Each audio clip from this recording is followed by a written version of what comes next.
சாமானியர்களுக்கு வணக்கம். இன்றைய சிறப்பு டெல்லியிலிருந்து மூத்த பத்திரிகையாளர் ஐயா டெல்லி ராஜகோபால் அவர்கள் இணைந்திருக்கிறார். பல கேள்விகள், முக்கியமான அரசியல் திருப்பங்களுடன் இன்று அவருடன் இணைகிறோம். சார் வணக்கம் சார்.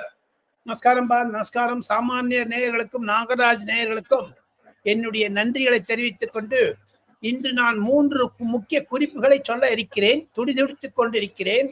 அதிலிருந்து தமிழக அரசியல் மாறுதல்களையும் பார்க்கிறேன். இப்பொழுது பல விஷயங்கள் டெல்லியில் தமிழகத்தை குறித்து நடைபெற்று வருகின்றன. தாங்கள் கேள்வி கேளுங்கள், பதில் சொல்லுவேன். ஓகே சார், முதல் கேள்வி. இங்க சில ஜேர்னலிஸ்ட் எல்லாம் என்ன சொல்றாங்க அப்படின்னா முதல்வர்கள் சீக்கிரமாவே கவர்மெண்ட் கலைச்சிட்டு எலெக்ஷன் ஒரு 2 months 1 month ப்ரீபான் பண்ண வாய்ப்பு இருக்குன்றாங்களே, அது உண்மையா சார்? அது கிடையவே கிடையாது. தேர்தல் ஆணையம் ஒத்துக்கொள்ளாது. அவங்களுடைய டிசிஷன், தேர்தல் ஆணையம் டிசிஷன் தான் ஃபர்ஸ்ட் தவிர இவர் டிசைட் பண்ணா கூட கவர்னர் ஒத்துக்கொள்வேன். எப்படி இருந்தாலும் 6 மாசத்துக்குள்ள இன்னிலிருந்து கவர்மெண்ட்னுடைய கண்ட்ரோல் மு.க. ஸ்டாலினுடைய குடுமி எலெக்ஷன் கமிஷன் கையில் வந்து விட்டது. 6 மாதத்தில் தேர்தல். எப்படி இருந்தாலும் பிப்ரவரி 7ஆம் தேதி எஸ்ஐஆர் முடிவு பெற்று வாக்குப்பட்டியல் அறிவித்த பிறகு பிப்ரவரி 15ஆம் தேதி தேர்தல் தேதிகளை அறிவிப்பார்கள். ஏப்ரல் 2வது வாரத்தில் 3வது வாரத்தில் இருக்கும் என்று நான் கேள்விப்படுகிறேன். அதை மறுத்துதான் இருக்கிறது. மு.க. ஸ்டாலின் என்னதான் முயற்சி செய்தாலும் தமிழக அரசாங்கத்தை முன்கூட்டியே தேர்தல் நடைபெற முடியாது. என்ன எஸ்ஐஆர் ப்ராசஸ்ல இருக்கு, இது நடுவில் நிறுத்த மாட்டாங்க. ஓகே சார், அடுத்த கேள்வி இந்த இடத்துல இருக்கிறது என்னன்னா ஆபரேஷன் விஜய் எந்த நிலைமையில இருக்குன்னு நம்ம லாஸ்ட் டைமே எல்லாரும் கேட்டிருந்தாங்க. விஜய் பாசிட்டிவா இருக்காரா, இல்ல விஜய் பாஜக கூட்டணி இணைய மாட்டாரா, அதிமுக பாஜக கூட்டணி இணைய மாட்டாரா, தனித்து இருக்க போறா? டெல்லி என்ன சொல்லுது sir?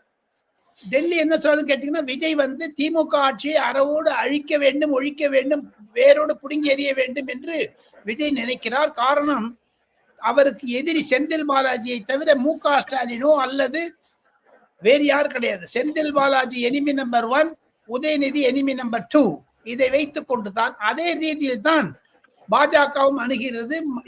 Mister Amit Shah home minister நாடாளுமன்றத்திலும் சரி, பல கூட்டங்களிலும் சரி, டிஎம்கே சர்க்காருக்கு உக்காடுக்கே பேங் தூங்க, வேருடன் புடுங்கி எறிவேன்னு சொல்றார். அதைத்தான் எடப்பாடி பழனிசாமி சொல்கிறார், அதைத்தான் பாமக தலைவர் சொல்லுகிறார், அதைத்தான் விஜயகாந்தினுடைய துணைவியார் பிரேமலதா சொல்லுகிறார்கள். ஆக மொத்தம் அந்த கூட்டணி உருவாவதற்கு டிசம்பர் அல்லது ஜனவரியில் ஒரு போர்வை கிடைக்கும். அதற்காக சார், இப்ப நம்ம பேசிட்டு இருக்கும் போது ஜெயபாண்டா தலைமையில தொகுதி பொறுப்பாளருக்கு ஒரு ஸ்பெஷல் மீட்டிங் ட்ரைனிங் பண்ணிருக்காங்க. ஜெயபாண்டாஜி எக்ஸ்க்ளூசிவா 30 minutes பேச போறார் அப்படின்றத சொல்றாங்க.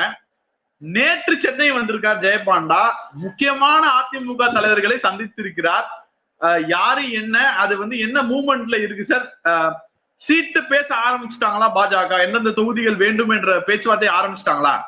ஜெயபாண்டா டெல்லியில் இருந்து நேற்று மாலை, அதாவது திங்கட்கிழமை மாலை விமானம் பிடிப்பதற்கு முன்னதாக நான் தொலைபேசியில் 1 நிமிடங்கள் பேசுவதற்கான வாய்ப்பு கிடைத்தது. ஜெயபாண்டா துடிதுடிப்பு அல்லவர் அல்ல, அவர் நிதானமானவர், பரபரப்பானவர் அல்ல. அவர் எதையும் யோசித்து செய்யக்கூடியவர். இது செய்தால் அது விளை வரும் என்றெல்லாம் பேசும்போது கூட அளவோடு பேசுவார். Measured talk, he won't have a loose talk. அதனால அவர் எங்கிட்ட சொன்னது என்னன்னா, நான் அமித்ஷாவிடம் சொல்ல போகிறேன் சில விஷயங்களை. கண்டிப்பாக தொகுதிகளில் 45 முதல் 50 மட்டும் கேட்க போறோம். எவ்வளவு பிஜேபி கிடைச்சாலும் நாங்கள் எடுத்துக்கொள்ளுவோம் என்று தான் அவர் மனது நிலையில் இருக்கிறார். அதற்கு முன்னதாக ஒரு மனசுல இருக்கு. எடப்பாடி பழனிசாமியிடம் அவர் அமித்ஷாவிடம் பேசும் பொழுதே குறிப்பிட்டார்கள் 40 சீட் மேக்சிமம், அவங்களுக்கு 30 இருந்து முடியும்னு நினைக்கிறேன். சார், இப்போ பாஜகவுக்கு 45 கொடுத்தா இப்போ விஜயும் உள்ள வந்தா மத்த எந்த கட்சியும் சேர்த்துக்க முடியாத நிலைமை ஆயிடும்ல சார்? அது பார்க்கணும். விஜய் உள்ள வந்தா நல்லா இருக்குமா, நல்லா இருக்கு, அதெல்லாம் எடப்பாடி எங்கிட்ட அமித்ஷா சொன்னது அவருடைய பிறந்த நாள் அன்னைக்கு. நான் சென்ற பதிவிலும் தங்களிடம் நான் சொல்லி இருக்கிறேன், மற்ற தொலைக்காட்சிகளும் சொல்லி இருக்கிறேன். அமித்ஷா அவர்கள் தமிழகத்தை பொறுத்த மட்டில் என்டிஏ என்றால் எடப்பாடி பழனிசாமி, வெற்றி பெறுவோம், கண்டிப்பாக திமுக ஆட்சியை வேருடன் புடுங்கி எறிவோம், அதற்கு எடப்பாடி பழனிசாமி என்ன முயற்சிகளை எடுத்துக்கொண்டாலும் தாங்கள் ஆதரவு தருவோம் என்று விளைப்பாடு சொன்னா அதை பப்ளிக்லி சொல்லியிருக்காரு. நியூஸ் 18 சொல்லியிருக்காரு அமித்ஷா. அவர் நியூஸ் 18 சொல்றதுக்கு முன்னாடி நான் உங்க சேனல்ல சொல்லியிருக்கேன், மீதி சேனல்ல சொல்லியிருக்கேன். பிளஸ் அவர் சொல்றார் விஜயை கொண்டு வரலாமா உள்ள கொண்டு வர வேண்டாமா என்பது எடப்பாடி முடிவு பண்ணி அவர்கிட்ட அவுட் சோர்ஸ் பண்ணியாச்சு. Delegation of power. அவர் பண்ணி முடிச்சுவார். அவர் சூழ்நிலையை பார்த்து செய்வார் என்று சொல்லிவிட்டார். கடந்த 3 நாட்களாக விஜயினுடைய அரசியல் போக்கு நோக்குகள் எல்லாம் தனித்துத்தான் போட்டியிடுவார் என்ற நிலைமையை அவர் உருவாக்கி வருகிறார். அது உண்மைதான். விஜயினுடைய நகர்வுகள் பாராட்டுக்குரியது. காரணம் விஜயினுடைய ஒவ்வொரு மூமெண்ட்டும் மெஷர்டு மூமெண்ட். எப்படி நான் ஜெயபாண்டாவை பத்தி சொன்னேனோ அரசியல் ரீதியாக யார்தான் என்னதான் சொன்னாலும் விஜயினுடைய அரசியல் போக்கு ஒன்னே ஒண்ணு,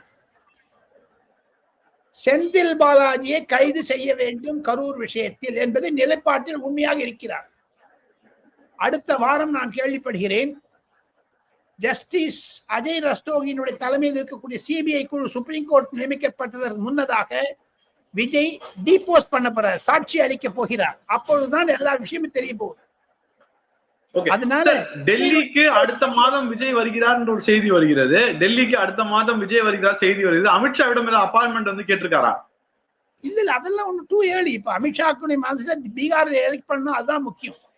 நேற்று இரவு 3 மணிக்கு இன்டர்வியூ கொடுத்திருக்காரு அமித்ஷா வந்து டைம்ஸ் நவுக்கு, நவிகா குமாருக்கு. ஆக மொத்தம் இரவு 3-4 மணிக்கெல்லாம் கூட பேசக்கூடிய அமித்ஷா தமிழகத்தை பற்றி பீகார் தேர்தல் முடிந்த பிறகுதான் அவர் பேசுவார். ஓகே சார், இப்போ இந்த சீமான்ட்ட ஒரு ஒரு லைனேஜ் இருந்தது, பேசிக்கிட்டு இருந்தாங்க. அது என்ன சார் ஆச்சு? அதுல தான் இம்ப்ரூவ்மெண்ட் இருக்கா? அதெல்லாம் நம்ம அமித்ஷா நேரடியாக கண்காணிப்பதனால் இப்போ பைஜெயந்த் பாண்டா அவர்களுக்கு கூட அவர் சீமாவுடன் பேசுவாரா பேச மாட்டாரா தெரியாது. எது இருப்பினும் எடப்பாடி பழனிசாமி முடிவு செய்தால் அது பக்கம். ஓகே ஓகே, சோ எடப்பாடி என்ன டிசிஷன் எடப்பாடி எடுக்கிறதுலாம் ஃபைனல் டிசிஷன் இந்த எலெக்ஷனை பொறுத்தவரை 100% கரெக்ட். ஓகே சார், இடி வழக்கு கிட்டத்தட்ட முக்கிய ஆதாரங்கள் கே.என். நேரு அவர்களிடம் வந்து கிடைச்சிருக்குன்னு சொல்றாங்க. குறிப்பாக இது எர்த் ஷேக்கிங் ஆதாரம் அப்படின்னு சொல்றாங்க. திமுக அரசுக்கு மீண்டும் ஒரு சிக்கல் அப்படின்னு சொல்றாங்க. கே.என். நேரு வந்து அரெஸ்ட் பண்ணிடுவாங்க இன்னும் 30 டேஸ்ல அப்படின்னு சொல்றாங்க. எப்படி வந்து கரூர் விஷயத்துல வந்து செந்தில் பாலாஜி அவர்கள் இன்னும் 10 நாள் அரெஸ்ட் பண்ணிடுவாங்க அப்படின்னு சொல்லிட்டு இருந்தாங்க. அதே டோன்ல வந்து இப்ப கே.என். நேருக்கு வருது. குறிப்பாக கே.என். நேரு விஷயத்தை வேற அவருடைய போட்டி அரசியல்வாதி உதயநிதி அவர்கள் நெருக்கமான அரசியல்வாதி ஒருத்தர் தான் போட்டு கொடுத்தாருன்ற ஒரு நியூஸும் இங்க இருக்க டம்முன்னு உடைக்கிறாங்க எல்லாரும். என்ன கதை சார் அதுல? உண்மையிலே போட்டி அரசியலில் திமுக விழுகிறதா? போட்டி அரசியல் வேலை இப்ப வந்து அண்ணா அறிவாலயத்திற்கு பெயரை மாற்றி விட்டார்கள் என்று நான் டெல்லியில் கேள்விப்படுகிறேன். காரணம் என்ன என்று கேட்டால், இன்று காலை கூட மனோஜ் பாண்டியன், எந்த மனோஜ் பாண்டியன் PH பாண்டியனுடைய மகன், அவர் திமுகவை வெளுத்து கட்டினாரோ சாயம் போகிறவருக்கு துவைச்சிருவார். ஆனா இன்னிலேருந்து அவர் BDMK சேர்ந்துட்டாரு. திமுகவுடைய நிலைப்பாடு என்னன்னா, அண்ணா அறிவாலயத்துக்கு கீழே ஸ்டாலின் ட்ரை கிளீனர்ஸ் ஒன்று வச்சிருக்காங்க. அதில் யார் போனாலும் ட்ரை கிளீனிங் ஆயிடுவாங்க. சலவை இனாம் ஃப்ரீ. அது மாதிரியான ஒரு அசட்டு மனப்பான்மை. காரணம் எல்லாரையும் வா வா வா வான்னு கூப்பிடுறது. ரியலா இருக்கக்கூடிய திமுக காரெல்லாம் பயப்படுறான் நாகராஜ். பட் ஆனா ஒரு புறம் அதிமுகல இருந்து செங்கோட்டையில இருந்து எல்லாம் பிரிஞ்சு போயிட்டு இருக்கும், இன்னொரு புறம் MK ஸ்டாலின் பார்த்து எல்லாம் சேரும் போது அது பார்க்கறதுக்கு ஒரு தோற்றமை ஏற்படுது இல்ல சார்? அதனாலதான் அவர் வந்து அண்ணா அறிவாலயத்தினுடைய திமுக தலைமைச் செயலகத்தை திமுக சலவை நிலையம் மாத்திட்டாங்க. Washing machine. திமுக உதயசூரியன் வந்து வாஷிங் மெஷின் சின்ன மாறினாலும் ஆச்சரியப்படுவதற்கில்லை. எனினும் திராவிட முன்னேற்ற கழகத்திற்கு தாங்கள் கேட்ட மாதிரி கே.என். நேருவை கைது செய்வதற்கான ஆயத்தங்கள் கண்டிப்பாக என்போர்ஸ்மெண்ட் டைரக்டரேட் FIR ஃபைல் செய்யவில்லை என்றால் என்போர்ஸ்மெண்ட் டைரக்டர் சுப்ரீம் கோர்ட்டுக்கு போகப்போதான் நான் கேள்விப்பட்டேன். அதன் மூலமாக ஒன்று புரிதல் வருகிறது. ஒரு பக்கம் அட்மிட் பண்ணிட்டே இருப்பாங்க DMKல, அண்ணா அறிவாலயத்துக்கு வாங்க வாங்க வாங்க, ரங்கராஜ் வாங்க வாங்க வாங்க, ராஜகோபால் வாங்க வாங்க வாங்க, சேர்ந்துருங்க எல்லாம். ஆனா 10 பேர் ஜெயில் போயிட்டே இருப்பாங்க இந்த பக்கம். இது வந்து தமிழகத்திற்கு இருக்கக்கூடிய புது நிலைமை. இதெல்லாம் விட்டுருங்க, நம்ம சமாஷா பேச வேண்டாம் நாகராஜ், சீரியஸா பேசணும் நாகராஜ். திராவிட முன்னேற்ற கழகத்திற்கு உள்ள இருக்கக்கூடிய பல சக்திகள், ஓ பன்னீர்செல்வம், செங்கோட்டையன் மற்றும் பலரை தங்களுடைய கட்சியில் இணைப்பதை எதிர்க்கிறார்கள். அதனால்தான் காலதாமதமாகிறது. பன்னீர்செல்வம் வந்தால் கண்டிப்பாக எடப்பாடி பழனிசாமிக்கு ஒரு அனுதாபலை வரும் என்றதை சில திமுக காரர்கள் குறிப்பிட்டு காண்பிக்கிறார்கள். இப்ப பாருங்க, மொத்தம் 234 சீட்ஸ் நாகராஜ் எல்லாரையும் உள்ள போட்டாருன்னா எங்கெங்க இவர் சீட் தர முடியும்? அப்ப காங்கிரஸ் சீட்டை குறைச்சிடுவாங்களா? சில தோழமை கட்சியுடைய தலைவர்களும் கூட நினைக்கிறார்கள் இது டிஎம்கே வந்து எக்ஸ்ட்ரீமா பண்றாங்க, காங்கிரஸ் விட்டு போயிடும் நினைச்சுட்டு டிஎம்கே வாண்ட்ஸ் டு ஸ்ட்ரெங்தன், நம்மள வீக்கன் பண்றாங்க, நம்மளும் விஜயோட போறது பெட்டர்னு அவங்களும் ஒரு சாரா நினைக்கிறார்கள். காங்கிரஸ்லயும் தோழமை கட்சியும் நினைக்கிறாங்க. இதெல்லாம் வச்சு பாத்தீங்கன்னா ஒரு சிச்சுவேஷன் டெவலப்பிங் அகைன்ஸ்ட் டிஎம்கே. அப்பொழுது மு.க. ஸ்டாலினுடைய அணுகுமுறை எப்படி இருக்கு? அவர் சீனியர் பாலிட்டிஷியன், யாரும் இல்லைங்கள, ஒரு 50 வருஷம் அவரும் ஒரு கடல் முடான பாதையில் வந்திருக்காரு. அவருக்கு விஷயம் தெரியும், நம்ம ஆலோசனை அவசியமே இல்லை. ஆனால் டெல்லியில் இருக்கக்கூடியவர்கள் நினைப்பது அணுகுமுறையை தவறாக நினைக்கிறார்கள். எடப்பாடி பழனிசாமியுடைய கை ஓங்கி இருப்பதாகவும் அமித்ஷா என்னிடமே தெரிவித்தார். எங்களுக்கு எடப்பாடி பழனிசாமி மீது நம்பிக்கை அதிகமாக இருக்கிறது.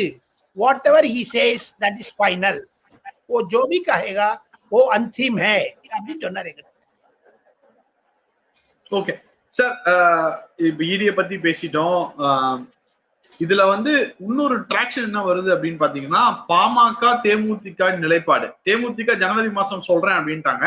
பாமக ஜெயபாண்டாவை மீட் பண்ண எல்லாமே பண்ணிட்டாங்க. அவங்க எவ்வளவு விரைவில் கூட்டணி சேர்ற வாய்ப்பு இருக்கு சார்? பிப்ரவரி ஃபர்ஸ்ட் வீக் மட்டும் எடுத்துன்னு போயிடும். பிப்ரவரி ஃபர்ஸ்ட் வீக்.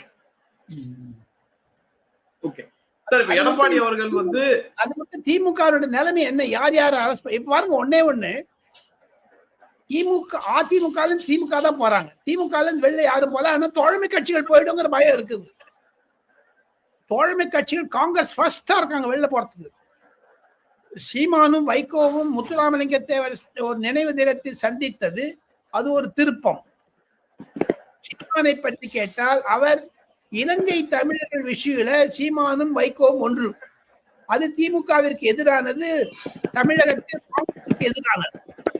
தமிழகத்தில் அந்த ராஜீவ்காந்தி கொலையாளியை மு.க. ஸ்டாலின் சந்திக்கும் போதே சில காங்கிரஸ்காரர்கள் கரமுறை செய்தார்கள். அதெல்லாம் வச்சு பாத்தீங்கன்னா விஜயனுடைய நிலைமை, திமுகவுடைய நிலைமை, சீமானுடைய நிலைமை, பாமகவுடைய நிலைமை, இதெல்லாம் வச்சு ஒரு டோட்டாலிட்டி பார்த்தீங்கன்னா ஒரு ஷேப்பிங் ஆயிட்டு வருது. விஜய் வந்து யாரும் அந்த மற்ற கட்சியில எடுத்துக்க போதில்லை. அவர் யங் பிளட் நான் பண்றேன்னு ஆரம்பிச்சிருக்காரு. புதுசா ஒரு நூதன கொள்கை. ஏடிஎம்கேல யாரும் போகல, டிஎம்கேல யாரும் போகல. அவருக்கு பொலிட்டிக்கல் ஸ்ட்ராட்டஜிஸ்ட் பிரசாந்த் கிஷோர் இருந்தாரு, ஆனா அவருக்கு தள்ளி விட்டு பண்ணிட்டாங்க. இப்ப எல்லாமே ஆதவ் அர்ஜுனா மற்றபெல்லாம் சேர்ந்து ஸ்கீமிங் பண்ணிட்டு இருக்காங்க. அதை வச்சு பாத்தீங்கன்னா எனக்கு புரிதல் வருகிறது, திமுகவை பூண்டோடு கழித்து அடித்து பாருங்க. நேற்று கோயம்புத்தூர் ரேப் பத்தி இன்னைக்கு விஜய் நல்ல ஸ்டேட்மெண்ட் கொடுத்திருக்காரு, அதை படிச்சேன். அதுக்கு பத்தி மு.க. ஸ்டாலின் இன்று காலை ஒரு ஸ்டேட்மெண்ட் கொடுத்திருக்காரு. அதுல ஒண்ணு வளவள கொழன்னு இருக்கு. ஒரு மாதத்துக்குள்ள அறிக்கை கேட்கிறேங்கிறாரு. எங்க இவர் போயிருக்க வேண்டாமா சாருங்க? அந்த என்ன இப்ப அண்ணா பல்கலைக்கழகத்து எஸ்ஐஆர் சார்னு படிச்சு இங்க யார் சார் இருக்காங்க தெரியலையே. ஆக மொத்தம் அந்த வட இந்திய தொலைக்காட்சிகள், குறிப்பாக times now, republic, India today போன்ற நியூஸ் 18 போன்ற தொலைக்காட்சிகள் கோயம்புத்தூர் கற்பழிப்பை மிக பிரமாதமாக முதல் லீட் ஸ்டோரியா போட்டாங்க. ஒரு ஒரு இமேஜ் டெவலப் ஆகுது ஆன்டி டிஎம்கேவா டெல்லியில. அது வரவேற்கத்தக்கதா இல்லது திட்டுவதா புரியல. ஒன்று ஃபாஸ்ட் எமர்ஜிங் சிச்சுவேஷன். அது திமுக இப்போ வந்து நெகட்டிவா தான் போயிட்டு இருக்கு திமுகக்கு டெல்லியில. இதெல்லாம் வச்சு பாத்தீங்கன்னா விஜயனுடைய அப்ரோச் இஸ் வெரி ஸ்டேபிளா இருக்காரு. சுப்ரீம் கோர்ட்ல இந்த ரிலீஃப் வந்தப்பதான் பேச ஆரம்பிச்சாரு. இப்ப பாருங்க ஒவ்வொரு அணியா போட்டுட்டு வர்றாரு. அதை தமிழக ஊடகங்கள் காண்பிப்பது கிடையாது. தமிழக ஊடகங்கள் ஸ்டாலினுக்கு ஜார்ரா தட்டக்கூடிய ஊடகங்கள் ஆகிவிட்டது. தினத்தந்தி ஆகட்டும், புதிய தலைவரை ஆகட்டும், நியூஸ் 8 ஆகிட்டனர். அங்கு வரக்கூடிய நெறியாளர்களும் சரி, பத்திரிகையாளர் என்ற போர்வையில் திமுகவில் தயாரிக்கப்பட்டவர்கள் தான் வருகிறார்கள் என்பது மன வருத்தத்துடன் சொல்லுகிறேன். தமிழகத்துல இந்த பாருங்க ஒரே ஒண்ணு இருக்கு, அந்த புதிய தலைமையில கட் பண்ணிட்டாங்க அரசு டேபிள்ல இருந்து. அது விஜய் காமிச்சிருந்தாங்க. இப்ப விஜய் வந்துட்டாரு, மீதி சேனல் காமிக்கிறாங்க. தமிழகத்தில் பத்திரிகை சுதந்திரம் இல்லை, பத்திரிகையாளர்கள் சுதந்திரமாக செயல்பட முடியும். எல்லாமே டிஎம்கே, யாருமே அப்போசிஷனை பத்தி பேசுறது கிடையாது. ஆனா பாஜக திட்டுவாங்க. நேற்று கூட ஒரு தினத்தந்தி தொலைக்காட்சியில் பார்த்தேன், 425 முறை பாஜகங்கிறார் திமுக ஸ்போக்ஸ் பர்சன். அது என்ன அவர் அயோக்கியத்தனங்கிறார் திமுக பாஜக. இவர் பேசுறது பிஜேபி வளர்த்து விட்டு திமுக தானே சார். எதுக்காக திமுக பாஜக பயப்படும்? நரேந்திர மோடிக்கும் சரி பாஜகவும் சரி தமிழகத்தில் ஒரு அனுதாபலை உருவாகி கொண்டு வருகிறது. அதை திமுக புரிந்து கொள்ள வேண்டும். இந்த பிரேம் ஒர்க்ல பாத்தீங்கன்னா நாகராஜ், நீங்க கேட்ட கேள்விக்கு பதில், வட இந்தியாவில் இருக்கக்கூடிய பத்திரிகையாளர்கள் தலைவர்கள் எல்லாம் திமுகவை தேச விரோத சக்தி, இந்தி விரோத சக்தி, இந்துக்கள் விரோத சக்தி என்று நினைக்கிறார்கள். தேஜஸ்வி யாதவ் அதனாலதான் போன் பண்ணி சொல்லிட்டாரு ஸ்டாலின் கிட்டையும் நம்ம கனிமொழி கிட்டையும் டிஆர் பாலு கிட்டையும், தயவு செய்து உங்க அப்பாவை பீகார் வர சொல்லாதப்பா, போதும்பா போறோம், வந்தாருன்னா எங்களுக்கு மொட்டை அடிச்சு விட்டுருவாங்க. இங்க பிஜேபி காரங்க பயந்துட்டாங்க. ஏன் திமுக தேர்தல் பிரச்சாரத்துக்கு போகவில்லை? ஓட்டுச்சோரிக்கு போனாங்களே. இப்ப தமிழகத்துல ஓட்டுச்சோரிங்கிறதுக்கு ராகுல் காந்தி வருவாரா? சீஃப் மினிஸ்டர் சொல்றாரு, பிரதமர் பீகார்ல பேசுறீங்க பேசட்டும், திராணி இருந்தாலும் பேச போறாரு. அப்ப இவருக்கு எங்க திராணி இருக்குதுன்னு பாக்கணும் ஸ்டாலினுக்கு. சோ இதெல்லாம் ஒரு புள்ளிகள். இந்த புள்ளியெல்லாம் ஒண்ணு சேர்த்தீங்கன்னா திமுக பயந்து இருக்குங்க உள்ள. எங்க பீகாருக்கு வரல அவரு ஸ்டாலின்? வந்தாரு சார். எங்க வந்தாரு? தேர்தலுக்கு முன்னாடி வந்தாரு. மீதி இப்ப இந்தி கூட்டணி யாரும் வர, ராகுலியே வாடுறாங்கிறாரு தேஜஸ்வி யாதவ். நீ ஆனா ஒரு ஃபேக்சுவல், இவங்க ரெண்டு பேரும் வராததுக்கு அப்புறம் தேஜஸ்வி யாதவ் டிராக்ஷன் நல்லா இம்ப்ரூவ் ஆயிருக்குன்றாங்களே சார் பீகார்ல. ஆமாங்க, அதுதானே ஒரு மாறுதல்.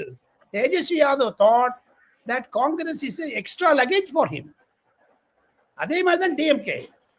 மத்திய பிரதேசத்தில் ஆன கதி திமுகவுக்கு வளர்த்து விட்டால் இந்தியாவில் பீகாரில் குறிப்பாக திமுகவின் எதிர்வாக்குகள் அதிகமாக. ஒரு தடவை ஸ்டாலின் சொல்லுங்க பீகாருக்கு பார்க்கலாம்.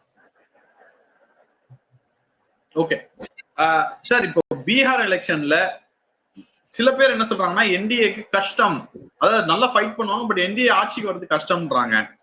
சில பேர் சொல்றாங்க ஜஸ்ட் மிஸ்ல ஆட்சி வரும்ன்றாங்க. பட் ஆனா ஒண்ணு மட்டும் தெரியுது, ரொம்ப டைட் ஃபைட்டா இருக்கு பீகார்ல அப்படின்றது தெரியுது. நீங்க என்ன சார் எதிர்பார்க்கறீங்க? என்ன ரிசல்ட் எதிர்பார்க்கறீங்க சார்? நாகராஜ், 5 வருடங்களுக்கு முன்னதாக நாம் இருவரும் பேசிக் கொண்டிருக்கும் போது நிதிஷ்குமார் சீஃப் மினிஸ்டர் ஆவார் நான் சொன்னேன் உங்ககிட்ட, ஞாபகம் இருக்கா? கண்டிப்பா சொன்னீங்க சார். நிதிஷ்குமார் தான் சிஎம். நீங்க இன்னைக்கும் சொல்றேன், கையில ஒரு பேப்பர் பென்சில் இருந்தா எழுதி வச்சுங்க. தேர்தல் போட்டி என்பது டைட்டா இருக்குது, 50-50. இந்த 50-50 வரத்துக்கு காரணம் பிரசாந்த் கிஷோர், அசுதீன் ஓவைசி, ராகுல் காந்தியோட தருமாறிய போக்கு. தேஜஸ்வி யாதவுக்கு முழு சுதந்திரம் கிடைக்கவில்லை. தேஜஸ்வி யாதவ் வின் பண்ணி இருக்க முடியும். காங்கிரஸ் தான் அவரோட வின்னியை குறைச்சாங்க. இங்க இருக்கக்கூடிய டிக்கெட் எல்லாம் 5 கோடி 4 கோடிக்கு வித்தாங்க. ஆனா காங்கிரஸ் தலைவர்கள் பெயர் வந்தது. கிருஷ்ணா அலிவருங்கிற அடிச்சாங்க ஏர்போர்ட்ல போட்டு காங்கிரஸ்காரங்க. தமிழ்நாடு சத்தியமூர்த்தி பவன்ல எப்படி சொக்காய கீழ்ச்சி சேர் எல்லாம் விட்டு அடிப்பாங்களே ஒரு காலத்துல, அந்த மாதிரி ஏர்போர்ட் பாட்னா ஏர்போர்ட் நடந்தது. இதெல்லாம் வச்சு பாத்தீங்கன்னா தயவுசெய்து எழுதி வைத்துக் கொள்ளுங்கள். பிஜேபியுடைய striking rate out of 101 seats they will easily win 80 to 85. Congress Tejashwi Yadav மற்றும் அந்த விஐபி அந்த விகாஷ் இன்ஷா பார்ட்டி அதெல்லாம் பாத்தீங்கன்னா அவங்களுக்கு ஒரு 45-50 முடியும். நிதிஷ்குமாருக்கு ஒரு 50 முடியும். இதெல்லாம் வச்சு பாத்தீங்கன்னா 243. நிதிஷ்குமார் மீண்டும் முதலமைச்சர் ஆவார் பாஜகவினுடைய ஆதரவுடன். காங்கிரஸ் 5 அல்லது 6 சீட் அதிகம். சார், நேத்தி சாணக்கியால ஒரு முக்கியமான கருத்து கணிப்பை வெளியிட்டு இருக்காங்க. அதுல தாவேகா 20%, டிஎம்கே 36%, ஏடிஎம்கே 38%. முதல் முறையாக ஒரு சர்வேல 2019க்கு பிறகு ஏடிஎம்கே லீடிங் வருது அந்த சர்வேல. இது ஒரு மொமெண்டம்க்கு ஸ்டார்ட் ஆற பாயிண்ட் நினைக்கிறீங்களா சார்? சாணக்கியா அவருடைய தொலைக்காட்சி அந்த ரங்கராஜ் பாண்டியனுடைய பார்த்தேன், பாராட்டுதல்கள். ஒரு தொலைக்காட்சியில் பேசியதை பற்றி கருத்து தெரிவிப்பது அடுத்த தொலைக்காட்சி தர்மம் இல்லை என்பதை நான் உணர்கிறேன். அதை பற்றி காமெண்ட் பண்ணக்கூடாது. அவருடைய சுதந்திரம், கருத்து கணிப்பு எல்லாம் அவருடைய இண்டிபெண்டன்ட் சார்ஜ். இருந்தாலும் நம்ம இன்னொரு விஷயத்தை பார்க்கலாம். எடப்பாடி பழனிசாமி 200 கான்ஸ்டிடியூன்சி போயிட்டு வந்துட்டார். 200 அசம்பிளி கான்ஸ்டிடியூன்சி ஹி ஃபினிஷ்ட். இன்னும் 34 தான் இருக்குது. இது நடுவுல திமுகல வந்து என்னை நம்பி ஸ்டாலின், ஸ்டாலினை நம்பி நீ, ஸ்டாலின் படிப்பகம், ஸ்டாலின் முதலமைச்சருடைய கட்டிக்கோ வந்துக்கோ போட்டுக்கோ அப்படிலாம் அந்த மாதிரிலாம் ஒரு 25 ப்ரோக்ராம் வச்சிருக்கா. ஒன்னும் டேக் ஆஃப் ஆகவே இல்லை. உங்களுடன் நான், எங்களுடன் நீ, அனைவருடன் நான், பலருடன் நான், நீ நான், படம், நான் அப்பா அம்மா தாத்தா பாட்டி குழந்தை பேர கொட்டி பேர கொள்ளு பேர என்னெல்லாம் பண்ணி பார்த்தா தழகுன்னு தான் நடக்கல. திமுகவிற்கு இறங்கு முகம். என்னுடைய கணிப்பு ஆங்கில தொலைக்காட்சி ஓரிரு தொலைக்காட்சிகளுக்கு நான் டெல்லியில் தனிப்பட்ட முறையில் கன்சல்டன்டாக இருக்கிறேன். எனக்கு வரக்கூடிய டேட்டால பாத்தீங்கன்னா அந்த தொலைக்காட்சியை பற்றியும் நான் பேசக்கூடாது, அது பத்திரிகை தர்மம் அல்ல. இருப்பினும் இன்று உள்ள நிலைமையில் பார்த்தால் டிஎம்கேக்கு 28% தான் வருது. எடப்பாடி பழனிசாமி ஆக்சுவலா 48% போயிட்டாரு. ஏடிஎம்கே, பிஜேபி அண்ட் பாமக வச்சிருந்தீங்கன்னா ஒருவேளை சீமான் வந்து ஃப்ரெண்ட்லி கண்டஸ்ட் பாருங்க. பீகார்ல எவ்வளவு அயோக்கியத்தனம் பண்ணியிருக்காரு ராகுல் காந்தி, தேஜஸ்வி யாதவ முதுகுல குத்தி இருக்காரு. அதே மாதிரி ராகுல் காந்தி மு.க. ஸ்டாலின் முதுகுல அரசியல் ரீதியாக குத்துவார். இப்ப பாருங்க ஃப்ரெண்ட்லி கண்டஸ்ட் 28 இடத்துல போடுறாங்க சார் பீகார்ல. காங்கிரஸும் தேஜஸ்வி யாதவ் ராகுல் காந்தி அப்படி இருக்காங்க 28 இடத்துல. அதே மாதிரி தமிழகத்தில் வருவதற்கான சான்ஸ் இருக்குது. இதெல்லாம் வச்சு பார்த்தீங்கன்னா விஜய், அதிமுக, பாஜக, பாமக இந்த கூட்டணி வந்ததுன்னா குறைஞ்சது 170 சீட் பிஜேபிக்கு, ஏடிஎம்கேக்கு வின் பண்ணும். எடப்பாடி பழனிசாமி முதலமைச்சர் ஆவார் என்பதுதான் சில ஆங்கில கருத்து கணிப்பு தெரிவிக்கிறது. நாகராஜ். ஓகே சார், நிறைய விஷயங்கள் இன்னைக்கு பேசியிருக்கோம். பீகார் எலெக்ஷன், தமிழ்நாடு எலெக்ஷன், எல்லாத்த பத்தி பேசியிருக்கோம். குறிப்பாக இன்னும் வந்து குறிப்பாக சொல்ல போனா இடி கேஸ் என்ன நிலைமையில இருக்குன்றத பேசியிருக்கோம். தொடர்ந்து நம்ம நேர்களோட பேசுவதற்கு ரொம்ப நன்றி sir. Thank you very much. Thank you.